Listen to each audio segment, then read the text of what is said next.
Salve gente, io sono Luca e questo video è pensato per chi sta studiando l'italiano come lingua straniera. Questo video fa infatti parte del corso avanzato di italiano che ho pubblicato su YouTube. Il link ve lo metto qui sotto nella descrizione del video. Detto ciò, in questo video volevo parlare di un'espressione particolarmente elegante e utile che forse non conoscete. L'espressione è volente o nolente.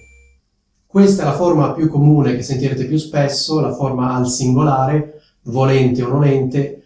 Poi c'è anche la forma al plurale, volenti o nolenti. Qual è la differenza? Che la forma al singolare si usa quando è riferita a una persona, la forma al plurale si usa ovviamente quando è riferita a più persone. Invece di spiegarvi in modo astratto, generale, cosa significa volente o nolente, preferisco farvi subito un esempio concreto. Volente o nolente dovrò accettare la sua proposta. Oppure, volente o nolente dovrò firmare il contratto. Oppure, facciamo un altro esempio. Volente o nolente sarò costretto a licenziarla. Oppure a licenziarlo. Oppure, altro esempio, volente o nolente dovrò cambiare computer. Oppure, volente o nolente dovrò vendere la mia nuova macchina. Ecco, da questi esempi che vi ho fatto probabilmente avete già capito cosa significa volente o nolente.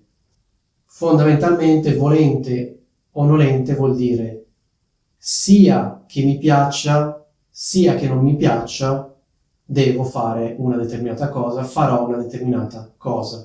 Ovvero, devo fare una determinata cosa indipendentemente dal fatto che farla mi faccia piacere oppure no.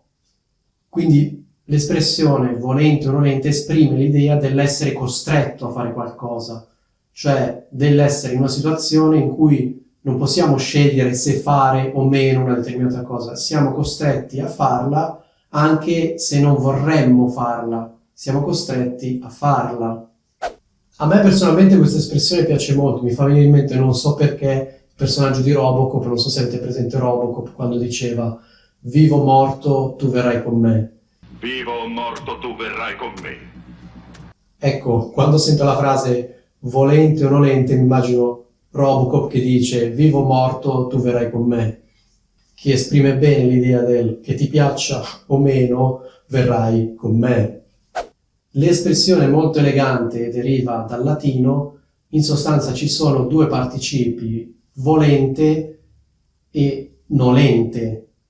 Questi due participi in italiano li troverete sempre e soltanto in questa espressione, non troverete mai soltanto volente oppure soltanto nolente. Si sono conservati soltanto in questa espressione, volente o nolente. Volente in sostanza capite cosa vuol dire, cioè che vuole. Nolente probabilmente per voi non è trasparente perché comunque è un participio latino. Nolente vuol dire il contrario di volente, vuol dire che non vuole. Quindi in sostanza la prima parte dell'espressione volente si riferisce al caso in cui una persona voglia fare una determinata cosa, la seconda parte si riferisce al caso in cui la persona non voglia fare una determinata cosa. Volendo, in italiano invece di dire volente o nolente, si possono fare delle perifrasi col congiuntivo e quindi si potrebbe dire una cosa di questo tipo. Che io lo voglia o meno, dovrò accettare la sua proposta. Oppure, che mi piaccia o meno, dovrò accettare la sua proposta.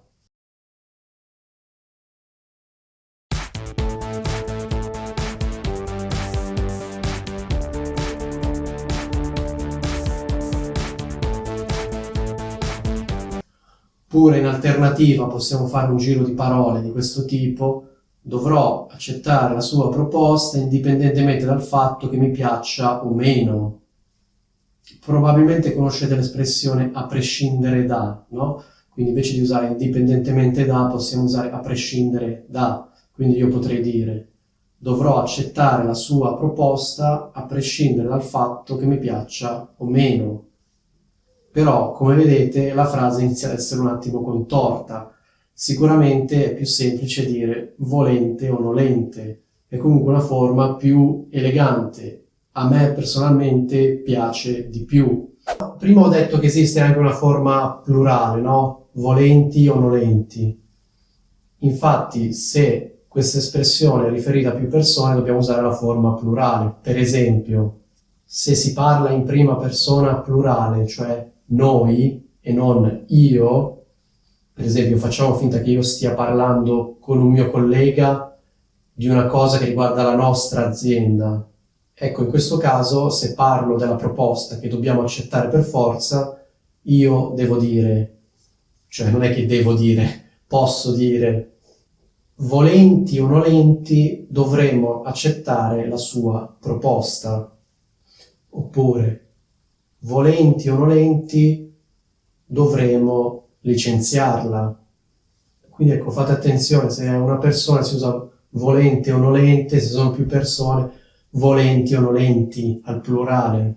Spero che questo video vi sia piaciuto. Se vi è piaciuto, mi raccomando, condividetelo con i vostri compagni di corso, con altre persone che stanno studiando l'italiano. Non può che farmi piacere se lo fate. Detto ciò, vi saluto. Che l'italiano sia sempre con voi.